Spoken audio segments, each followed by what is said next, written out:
covers of Margaret Armstrong.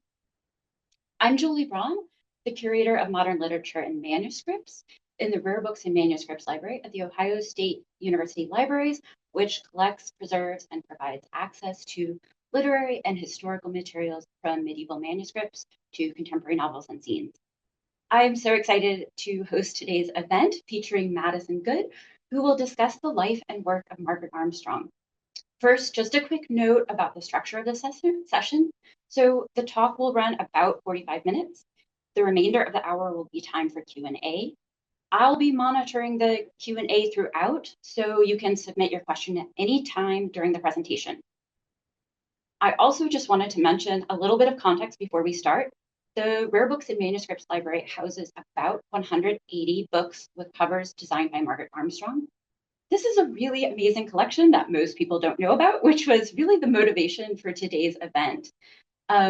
You'll hear in the presentation, we actually didn't know how many Armstrong books we had until just a few years ago when we undertook the project to begin to identify them. The Armstrong books are part of a collection called the William Sharbat Collection of American Literature, which is one of the best collections of its kind in the country, and is particularly strong in first editions from the late 19th and early 20th century, when Margaret Armstrong was most active. Momentarily, I will put some related links in the chat for anyone interested in learning more. And now it is my pleasure to introduce our speaker today. Madison Good is an alum of the Ohio State University's English department, graduating with her bachelor's degree in 2022. She earned her Master of Libraries and Information Science from Valdosta State University in 2024, and she currently works at Ohio State's Thompson Library Special Collections Department. Through her work with the Rare Books and Manuscripts Library's Margaret Armstrong books, she has been able to share Armstrong's work in a variety of ways, including curating a display on this topic, giving talks to both willing and less willing friends, and even collaborating with an artist for a contribution to Columbus Cartoons Coalition 2025 anthology, Hidden Histories. Madison, I'm gonna turn it over to you. Thanks, Jolie. Share my slides here. Okay, thank you everybody for coming. So one thing that I will note is that if you see an asterisk at the bottom, in the bottom right corner of any of the slides, that means that at least one of the covers on that slide is a scan of our copy at Rare Books and Manuscripts Library. I wasn't able to get covers or images of all of them. Some of them are covers that we don't have, and some of them are covers we do have, but their condition is particularly poor and would impact would not accurately depict what the cover is meant to look like. But wherever possible, I did try to use images of our covers, and all of the books that we have are available to view at an appointment in our reading room in Thompson Library on OSU campus. So a little bit about me and my history with Margaret. I started working for Thompson Special Collections as a part-time student in 2021. And this was where I was really first introduced to her. One of the first major projects that I can recall working on was the search for her in our collections. Jolie had been interested in decorative bindings, including those by Margaret, and she wanted to see what designs, if any, we had. So I and a few other students were brought in to help.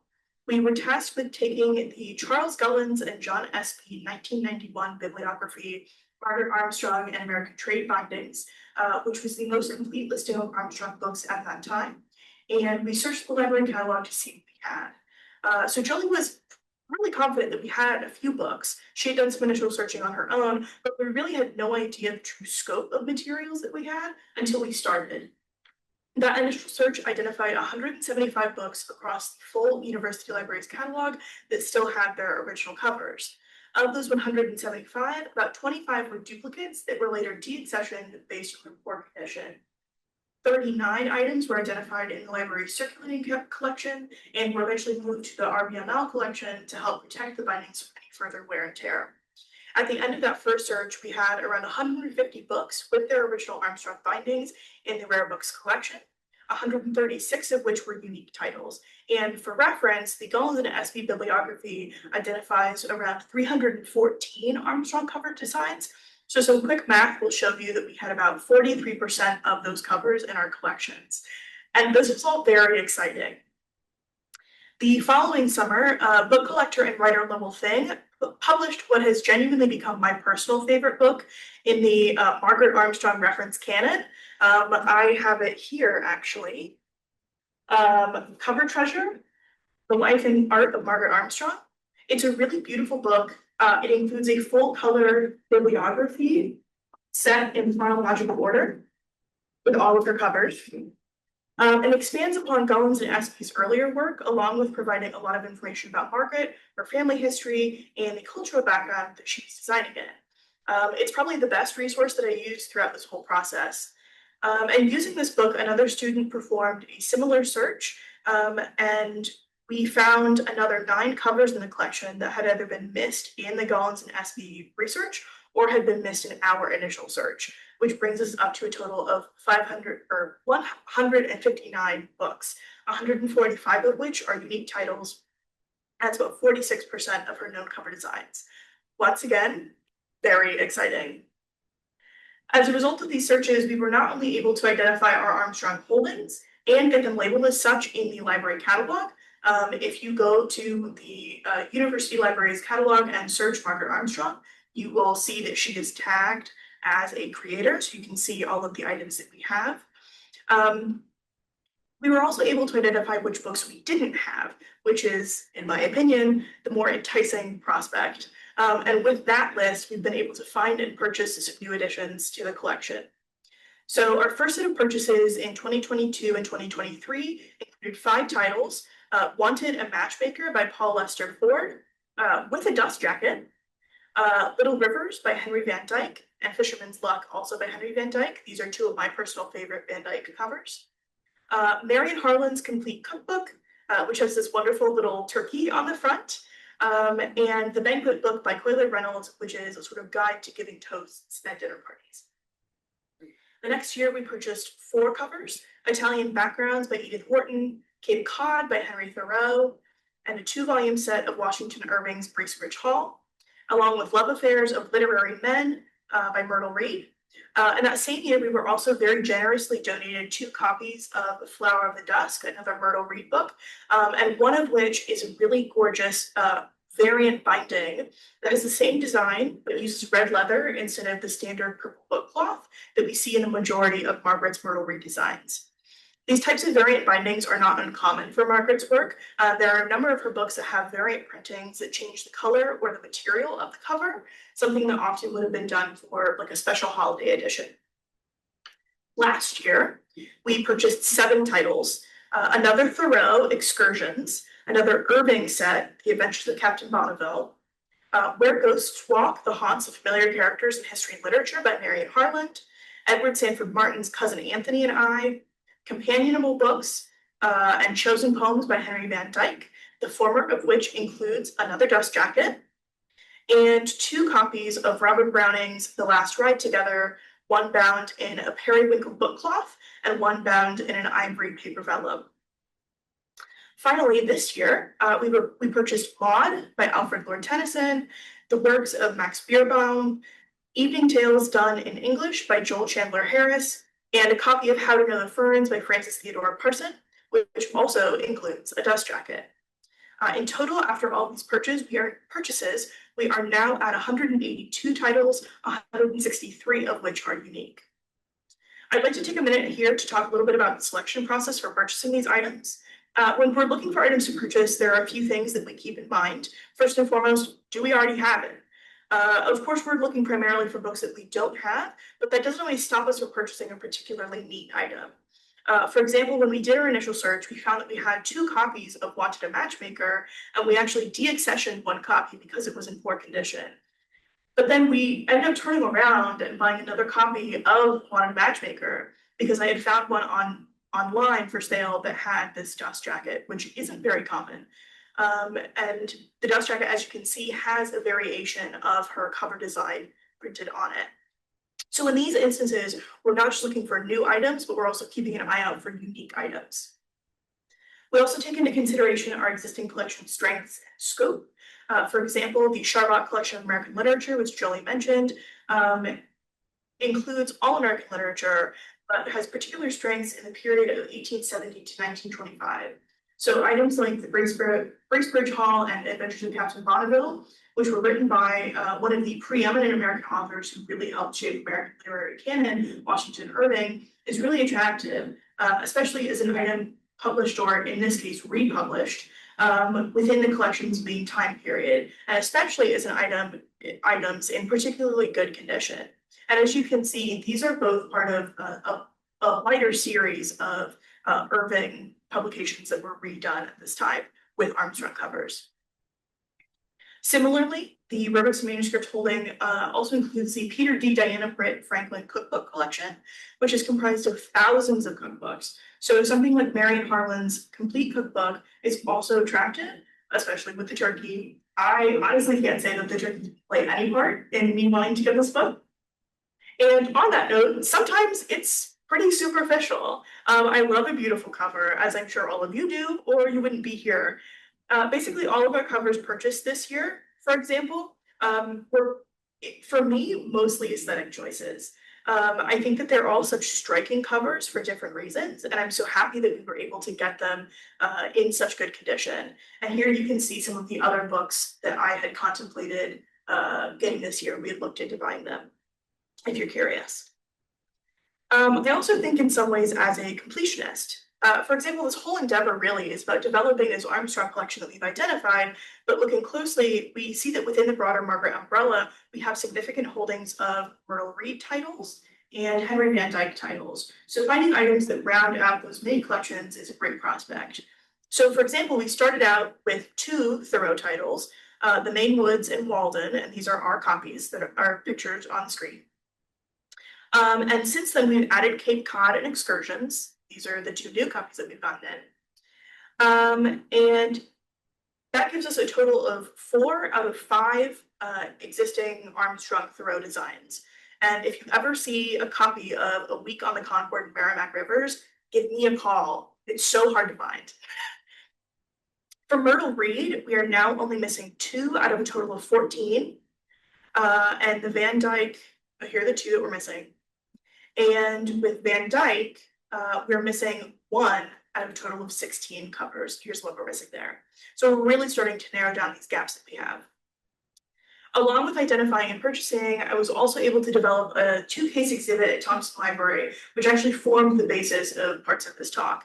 As I'm sure you all are, people are really interested in Margaret, and they're really interested in beautiful book cover designs and women's art.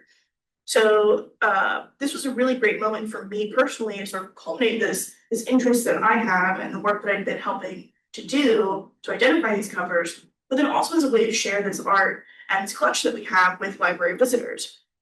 My desk is actually right by this door you can see in the background. So when this was up a couple of years ago, it was really gratifying to be able to see people. You know, I could lean over and see them standing there and taking these in.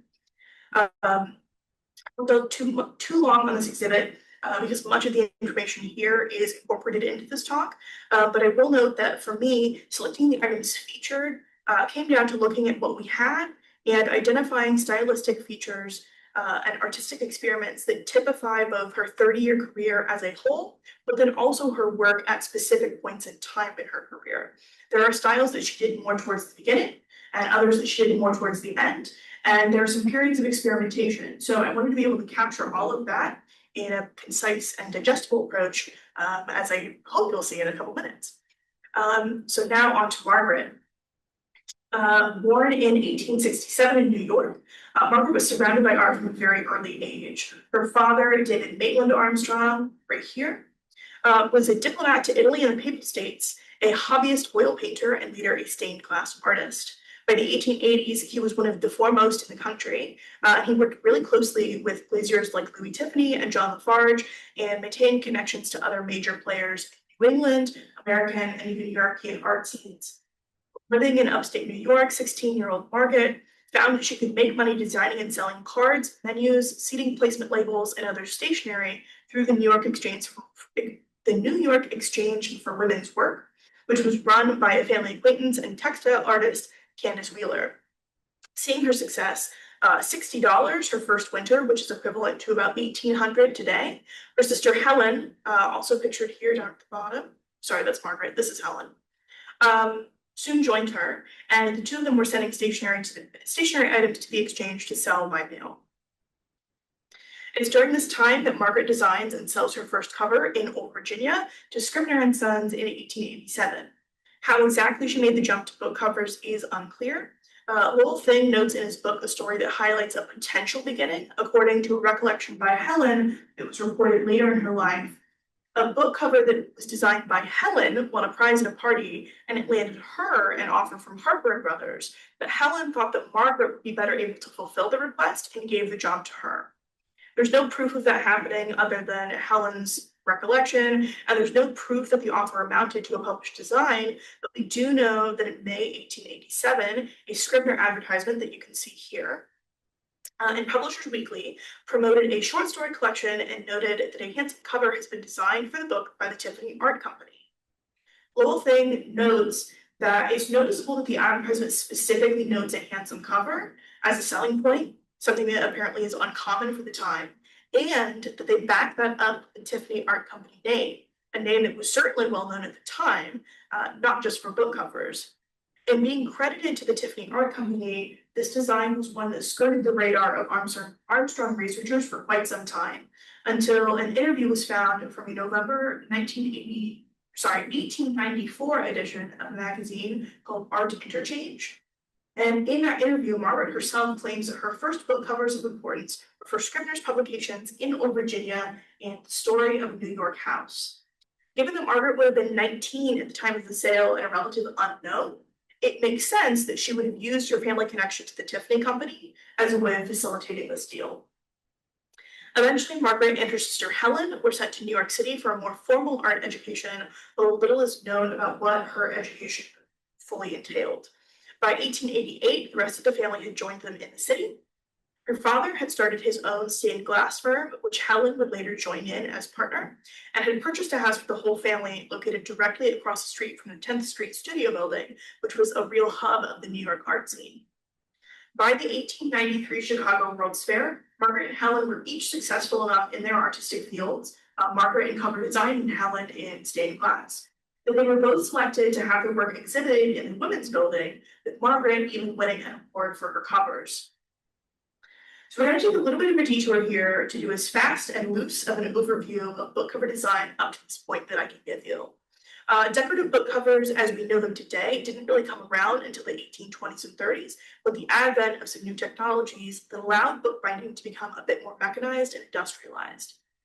Prior to the 19th century, it was common for new books to be sold unbound or in a cheap temporary binding, with the intent of the buyer sourcing a bookbinder to make a more permanent binding, often in leather, as you can see on the right. This method involved significantly more time and labor on the part of the binders, and as such were often expensive for an individual to purchase. Cheaper books with paperboard covers, as you can see on the left, were often minimally decorated and faster to make, but were prone to deterioration. So the 1820s sees this perfect middle ground with the development of the book cloth binding, cotton cloth that has been heated and pressure treated, purified, dyed, then stiffened with starch, heated and smoothed, beginning in 1823.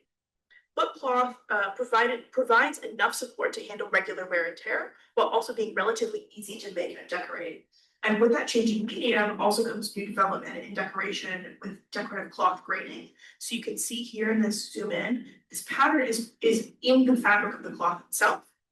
But then also starting in 1830, well, that was starting in 1830, and hot stamping techniques using gold or going blind or using no dye at all were developed in 1832 as a response to the unsatisfactory attempts to print in black ink directly on the book cloth itself. So you can see here, there's blind stamping with this border and gold stamping with the title on this book on the right. Designs during this period aren't particularly complex. Stampings stay mostly in the center of the cover or occasionally along the edges as a border, and mostly feature the title and perhaps a small design, as you can see on the spine of this book on the left. As we move into the 1840s and 50s, we see designs become more complex. Designs of the 40s start to expand across the cover and tend to be very symmetrical, highly ornamental, comprised mostly of delicate curling patterns and arabesque scrolls and motifs. An outer border is pretty common here. It's hard to see on some of these, but each of them have a blind stamped border around the edges. But the vignettes, hand-stamped vignettes also start to appear, do tend to be smaller and more generalized and not specific to the book itself. Vignettes start to feature much more heavily in the 1850s, often becoming larger and more specific to the book, and they also start to crowd more ornamental elements. This decade also sees the introduction of aniline dyes, which really opens up a new world of colors across all textile industries, including bookbinding, with bright reds, like you can see on the right, becoming particularly popular, although colored stamping proved to still be unavailable. After a pretty plain and conservative design period in the 1860s with the American Civil War and Reconstruction, the 1870s sees an increase in consumer spending and a desire for beautiful items. If you're going to be spending the money, you may as well get something that looks nice. And it really picks up where the 1850s leaves off, but with the addition of silver and colored ink hot stamping, with the use of black, as you can see here, becoming particularly popular. Designs of the 1870s retain that really busy, crammed spacing of pre-war designs, but start to become more asymmetrical, becoming almost collage-like by the time we get to the 1880s, where they mashed and overlapped ornamental patterned elements and highly detailed vignettes together, and really covered every inch of available space. Cover designers of this time were pulling from the Eastlake design movement, from classical architecture and design, as well as Japanese design. And as the period moves on, many publishers start looking to hire established artists to create more intentional, but still very engaging designs. And so one such artist was Sarah Wyman Whitman, who I mentioned earlier. She was one of the first in a sort of series of famous women designers, and she worked primarily out of Boston for Houghton Mifflin in the 1880s and 90s. She saw the sort of artistic extremes that cover design was reaching in the 1880s and was not a fan. A quote, aesthetic style was a combination of bad French art mixed with Japanese art, scrolls and arabesque, mixed with a bit of Japanese fan, suggestion of a sun, or strange diagonal lines, so beautiful in Japanese art, but so fatal and terrible on a book. She really rejected this over-decorated style for a more minimalistic look that used naturalistic designs and negative space, and didn't always feel the need to be quite so explicit in matching the cover design to the content of the book. The designs that followed after her took much the same approach, and the 1880s is this period in which the really curated, intentional artistic designs begin to flourish. The designs become very professionalized and polished in this period, and the designers behind them are really artists in their own right. This is also where you start to see the designers themselves beginning to sign their works. You can see some monogram examples here, and Margaret begins to use her monogram around 1895. So now, finally, looking at Margaret's designs more closely, we can see that with the exception of her very earliest designs, the covers in her early career are relatively simple, typically consisting of a very constrained, symmetrical central design, not unlike the covers from the 1830s and 40s, but certainly unlike the typical covers of the time. Much of her designs in these first few years include the title, some sort of central motif, sometimes circling the title, sometimes not, and occasionally a thin border. The colors are fairly muted, both in regards to the book cloth and to the design, which was often silver stamping on a deep toned blue, red, or brown cloth. While later covers skillfully utilize colored dyes, her penchant for metallic silvers and golds really never goes away and actually becomes a hallmark feature of design style. During this early period, we see her frequently use what Lilithang calls her fancy script, of flowing, embellished, and rounded hand lettering. And this same flourishing style can be seen in her frequent use of ribbons or ribbon-like motifs, a design element that she pulls, among others, like coats of arms, swords, shields, and mottos from a lingering pre-Raphaelite fascination with a highly romanticized medieval and Gothic period. These same motifs appear in the stained glass work of her family, like over here, this is her sister's stained glass at the Metropolitan Museum of Art in New York. And were highly influenced by figures like William Morris, John Ruskin, and Dante Gabriel Rossetti. Her use of fancy script and looping ribbons does decrease over time, but that same inclination towards complex woven elements continues in her later work. So even at this early stage, Armstrong was experimenting with design and looking to push the boundaries of design without necessarily pushing the physical boundaries of the cover like her predecessors. So covers like The Art of Living and her 3 Frances Hodgson Burnett covers see her create the illusion of patterned book cloth through strategic use of colored dye. The effect, in my opinion, is really successful and provides a complex full cover design that is still pleasing to the eye without being overwhelming. Looking at these Hodgson Burnett covers too, you can see another very inventive technique that she uses across her career. So she creates the illusion of striped cloth through the use of chartreuse dye, but she's also very intentional in her use of the natural color of the cloth, which is white, in this instance to pick out the deer figurines in her coat of arms. Something that is evident across her full career is her real mastery of hand lettering. I've already mentioned her fancy script that she would eventually mostly abandon.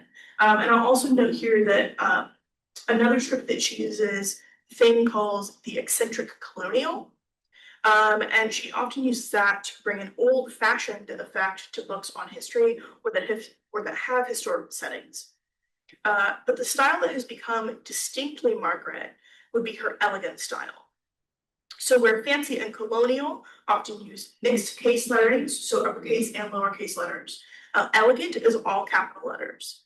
Where fancy and colonial are rounded and flowing and use curves, elegant is much sharper, has serifs, and it has really high short crossbars and steep descenders and ascenders that give, as Gollins and Espy describe it, an effect of extreme haughtiness. Perhaps most iconic, you can see here, are the long tails on her R's. So in Lawrence and Dunbar, the long tails on her R's.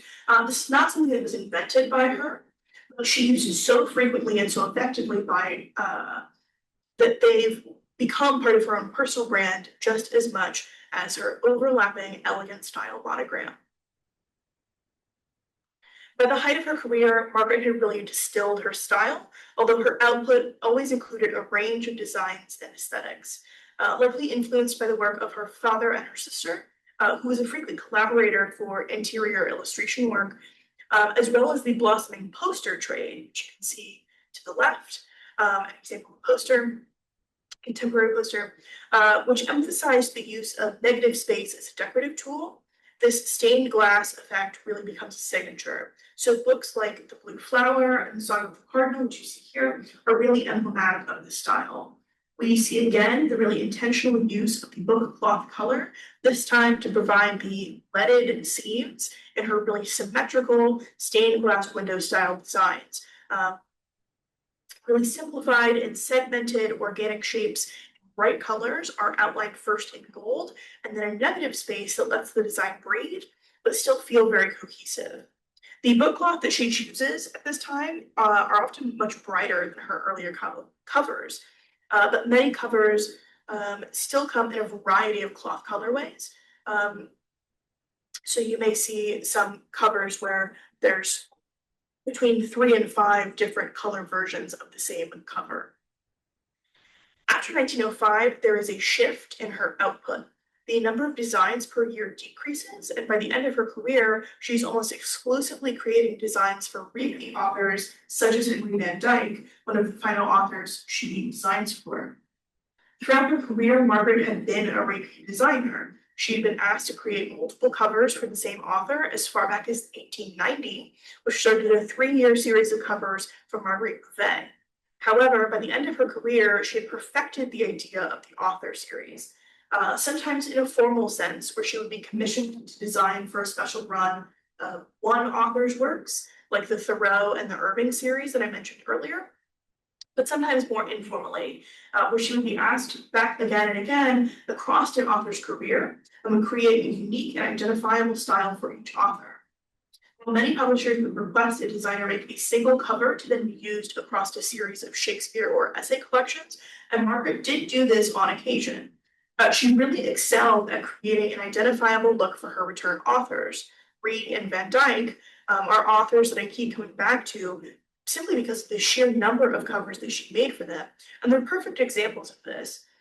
With the exception of a handful of designs that sort of fall out of this style, each cover that she makes for these authors fit really perfectly in step with the others. So Van Dyke, as you can see, a sample of covers here, was almost always in a deep blue cloth with muted gold designs, a very narrowed, elegant style font, symmetrical botanical motifs, and she reused a handful of complementary colors across her covers, including orange, white, forest green, and light blue. Margaret really knew how to make a cohesive brand for her authors, but it was still a brand that was identifiably hers. And so just as the 1820s had seen the rise of the cloth binding, the 1910s saw the beginnings of the paper binding. With the development of four-color printing, similar to how we have CMY printing right now on our printers, with the development of this technique, publishers went first to the paper paste-on, which you can see here on the left. And Margaret contributed to this book in particular. It would have been her design that was printed on the book cloth, but then this in the center is a piece of paper that would have been printed, cut out, and pasted on to give that more complex design that couldn't have been duplicated with the standard book cloth process. But eventually, publishers figured that it was often easier and cheaper to produce an attractive paper dust jacket that could be easily printed and slipped on a minimally or undesigned book. So the paper paste-on period does not last particularly long. By the end of her cover design career, Van Dyke is really one of the few authors that she designs for, the others being mostly her brother and herself. Her last known covers in 1930, 1938, and 1940 are for her own books. Her reasoning is likely influenced by a number of things. First, she was writing. Her first book, Field Book of Western Wildflowers, a really gorgeous, hard to find book full of these colored illustrations that she did herself. You can see her monogram on each illustration. Was published in 1915. And so Margaret traveled to the American West to do extensive field research. And eventually, this is the new career that Margaret would turn to. And in her later years, would see her the author of 2 biographies, 1 family memoir, and 3 mystery novels. By the end of her working years, this is the career that she would be known for, with few of the publications about her other than her obituary, even so much as alluding to her cover design career. So now that I've given you all of this information, we have a bit of an interactive portion called Is It Margaret?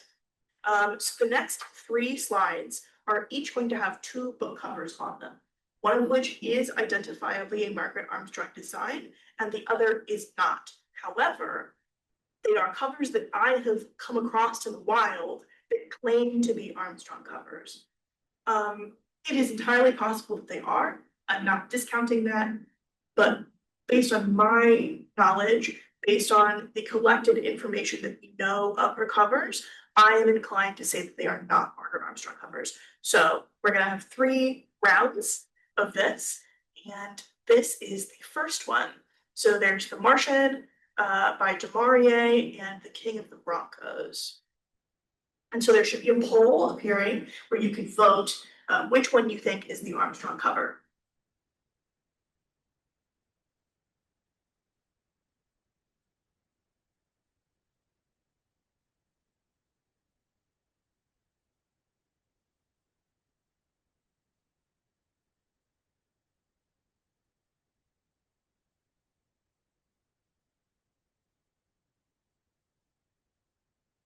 All right, so it looks like The Martian won with 74% of the vote, but actually It's the King of the Broncos. So if we look at the Martian cover, there is no monogram, but that's not a major red flag. The Martian was published in 1897, and so at that point, not all of her covers had her monogram. Thematically, it is very similar to many of her other covers. You see the irises, there's the ribbons, the woven botanicals, and of course the gold. But the big hint that I will point out to you is the R's. So if you look at the R in Martian, the R in Maria versus the R in Broncos, you can see that there are no tails. There is one here. Another detail, and you couldn't have known this, but when I'm looking at this book, this is a thing that I do notice. No other du Maurier covers are known past Peter Ibbotson in 1892 and Trilby in 1894. And this is published in 1897. And Harper, which was the publisher for Peter Ibbotson and Trilby, falls off as a publisher for Margaret by 1897. We do not see her make another cover for Harper after that time.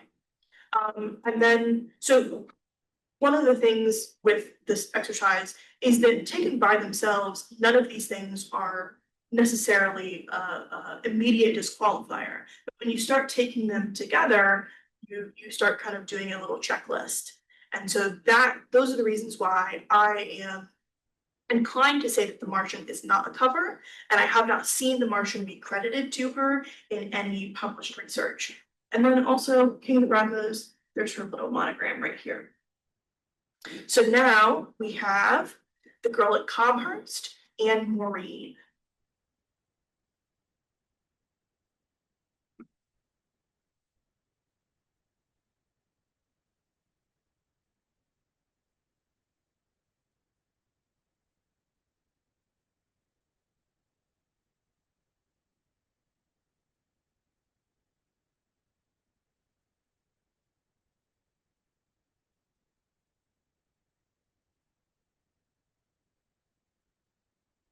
Yeah, so it looks like you guys got it with 93% The Girl at Cobhurst, and you'd be correct.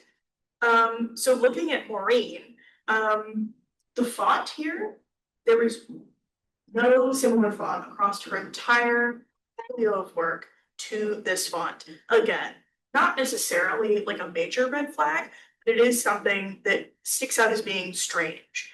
Almost all of her fonts across her entire portfolio of work are some version of elegant, fancy, or colonial, and this does not match any of those. I'll also point out that to me, someone who's seen a lot of Margaret covers, the composition of this feels off. There's a lot of empty space here that just doesn't feel particularly balanced. You can see it really extends pretty far up onto the top and bottom of the cover.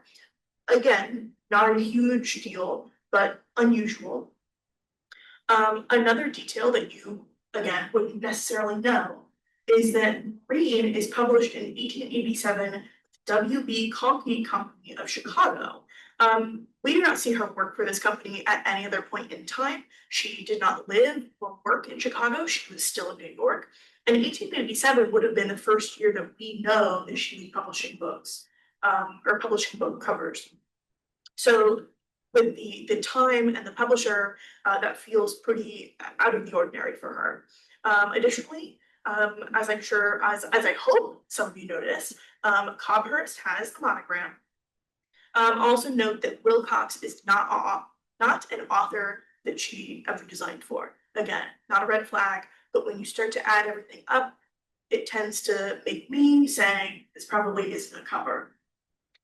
So lastly, we have Morning Glories and Queen Aster and Lil Gal.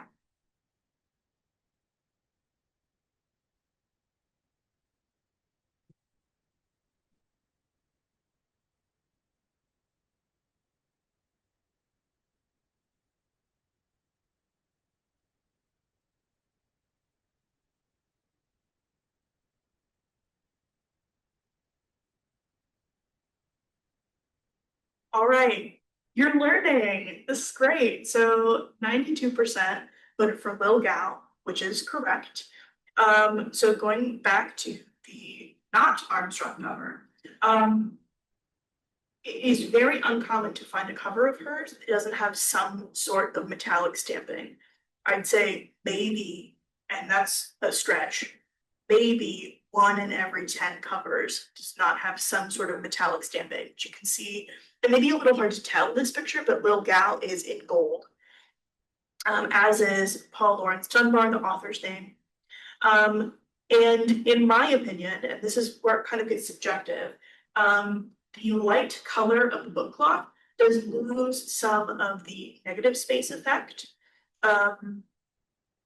So it feels there feels like much less contrast to me compared to, you know, for example, Lil Gal. There's a lot of contrast between the color of the cloth and the colors of the design.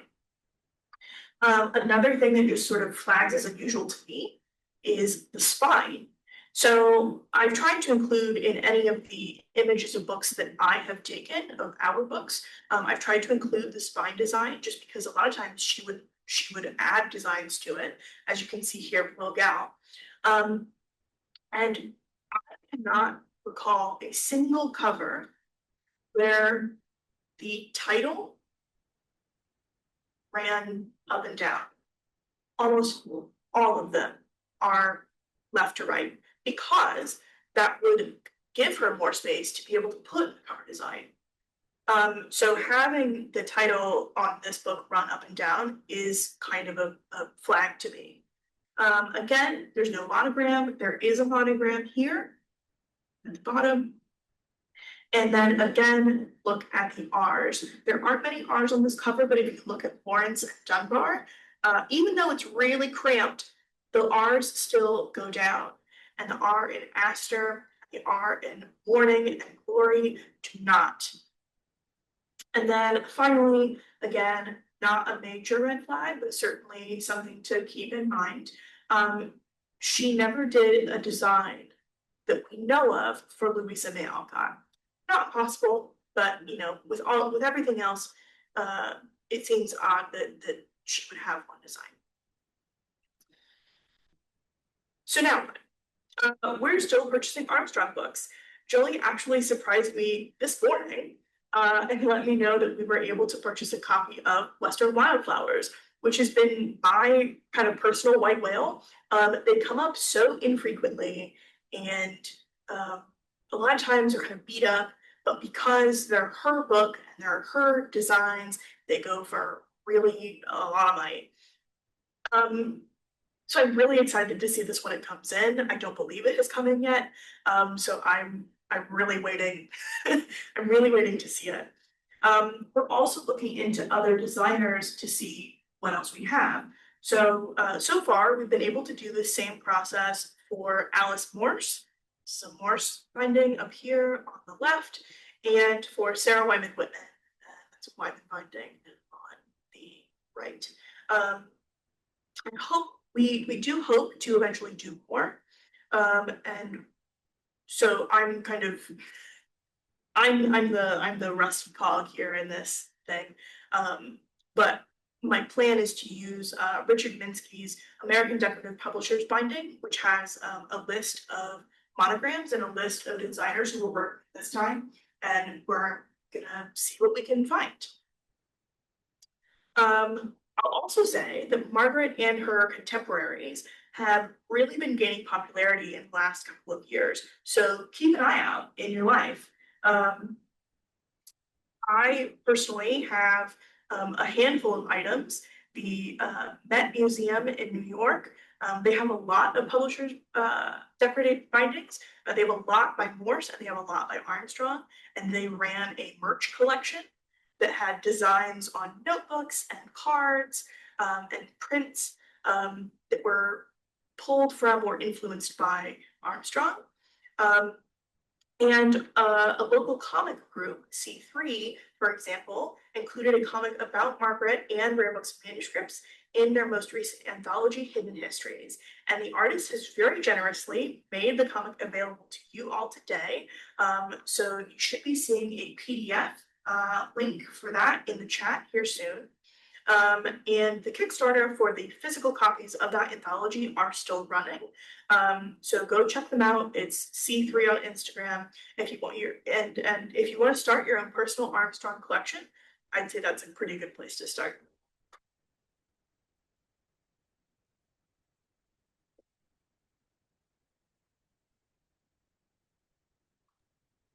Madison, thank you. That was such a fantastic talk. So we have a little bit of time for questions, and we actually had some questions come in already. So I will go ahead and read those out to you. In the meantime, if other folks have questions, please go ahead and use the Q&A feature to go ahead and pop them in. So the first question was if you have a favorite Armstrong book, and what is it? That is a really tough question. Honestly, the passes, which is, I didn't talk about it in my, I'll share my slides again. I didn't talk about it, but I did have it as the sort of cover image for this event, and that is one of my personal favorites. I also really like these two Van Dyke covers. I don't know, they just, to me, feel very sort of like the perfect Armstrong cover. Good choices. Okay, so another question. I think you've already kind of talked a little bit about this, but one person had a question about like, what are our future plans? Do we keep collecting? And I can jump in if you want, but I feel like please take it away. Yeah, I mean, that is our plan, is to keep collecting, trying to get as many as we can so that we can have a really cohesive collection. And I'd like to point out that so I work here, the Rare Books and Manuscripts Library, Thompson Library Special Collections, and we do a lot of teaching. And I think that having a cohesive collection of anything really is a real benefit to teaching. So I mentioned a couple different books that we've gotten recently that have dust jackets on them, which again is pretty rare. And I think that's a really good example of, you know, thinking about the development of the book in this late 1800s, early 1900s. We have an example, The Lauded Matchmaker, that's an earlier example of a dust jacket. And we have, what is the book? It's the Van Dyke, I think it's Companionable Books. And that's a much later version of the dust jacket. So let me pull my slides back up and we can look at those quickly. So here's the one in a matchmaker dust jacket. You can see it's just green on green paper. When you're touching it, it's pretty thin paper, and it's very simple. Whereas if we look at companionable books, so this was a later book that was published, and here's that dust jacket. And as you can see, there's significantly more colors involved. You have the whole front cover is printed on there. That blue, the original color of the paper is white. The blue is all printed on there. And when you're looking at it, it's more like a dust jacket that you or I would recognize today. So I have it cropped out of this image, but there's writing on the back cover. The inside covers or inside flaps of the dust jacket have writing on them.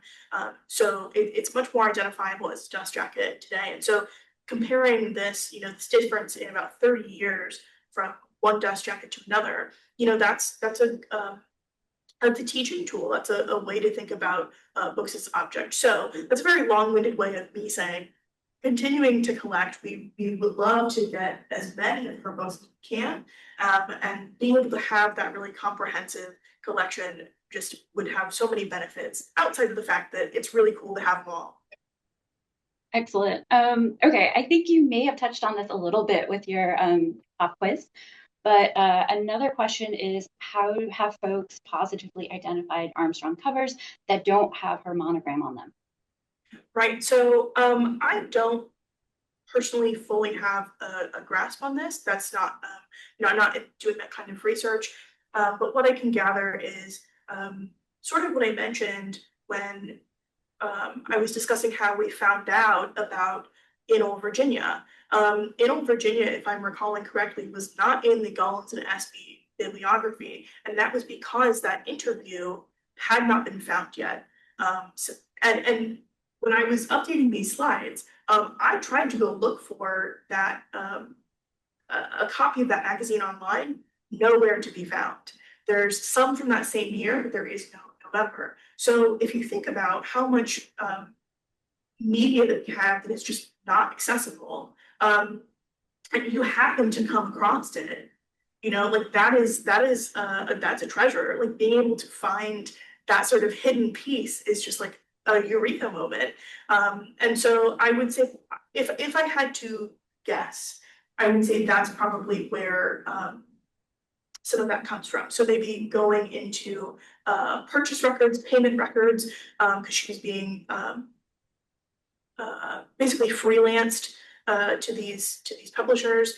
So seeing what they paid her for, seeing where she talks about them, seeing where she, so I mentioned like the World's Fair, she exhibited some covers there. And so, you know, obviously that is her very publicly claiming these are mine, even though she may not have been able to put her monogram on them. Okay, awesome. I have a question for you, actually, if that's all right. Sure. You wrapped up your talk by mentioning that it seems like Armstrong has gained popularity in the last few years, and I feel like I've not noticed that too, but I also am just like kind of looking for Armstrong. Like once you start looking, she's everywhere. Like I was Yeah. on Etsy yesterday and saw somebody selling book plates with Armstrong covers. So she's kind of everywhere, even if she's not being fully credited all the time. Um, Yes. and so I was wondering if you had any feelings or ideas about why this is. Obviously, these covers are beautiful, as you mentioned, they're very like Instagrammable. But she seems to appear more than her peers, as you kind of noted. So I would love to know if you have any thoughts on that. If this is something related to like if this has any connection to how we think of books today, or what we're missing in books today. Yeah, so I don't have a really like solid definitive answer. Um, but I have some hunches. I think one, she was really good at making covers that looked like her covers. There's a lot of instances of covers that kind of sort of look like hers. Something about them is off, right? I mean, you can even see that in the, you know, the little game that I had. And that was in some ways for a lot of publishers very intentional. They wanted to have covers that looked like her covers because her covers were fantastic. And they were just very striking and very identifiably like, you know, if you think about you're walking through a bookstore and you see out of the corner of your eye this book, it's very striking. And especially if you've seen them, you know, year after year after year, that gets in your head. And so to some degree, I think she was just good at making a brand that was hers, but then also could be used for a specific author. And so I think she was just very skilled at that in a way that not all designers at the time necessarily were. I think back to, so if we're gonna say, you know, apples to apples, Alice Morse is another designer at that time. She's creating really great designs. She's creating gorgeous designs, but um, her designs are being used to cover a series, and it's all the same design. So if you think back to like the Van Dyke, like they're all identifiably Van Dyke, but they all look slightly different. They're slightly more collectible in that way. Whereas I'm thinking like with Boris, you would have the same cover. I'm assuming they probably only would have paid her one time, but I can't say that for sure. They would have purchased that cover, and then they used that cover across a series of 15 books. And to me as a buyer, that's less enticing than, you know, having these, you know, gorgeous book covers that are all slightly different but all kind of match. So I think there's like a collectability, there's a brand management that she was able to do in a way that I don't necessarily think that her peers were able to do. And then if we're talking about today, one of the reasons why I think that these kinds of bindings are, and this is me getting into theory territory, this, you know, I think that there's a real craving among people for art, or art on mundane things, right? It's a book. It doesn't need to have a really gorgeous gold covered cover, but it's cool if it did. And in this time where things are becoming increasingly more digital, increasingly less, or let me rephrase, increasingly more utilitarian. I think there is a pull towards that. Going back to what I mentioned in my review of cover designs across history, if you're going to spend money, why not spend money on getting something that actually looks nice and functions as the thing you're buying it for? So again, that's sort of my film theorization, but I feel like it holds some water. I agree. That was a fantastic answer. I haven't seen any other questions come in, so I think we can wrap up just a couple minutes early. Thank you again for coming, everyone, and thank you, Madison, for a great talk. Thank you.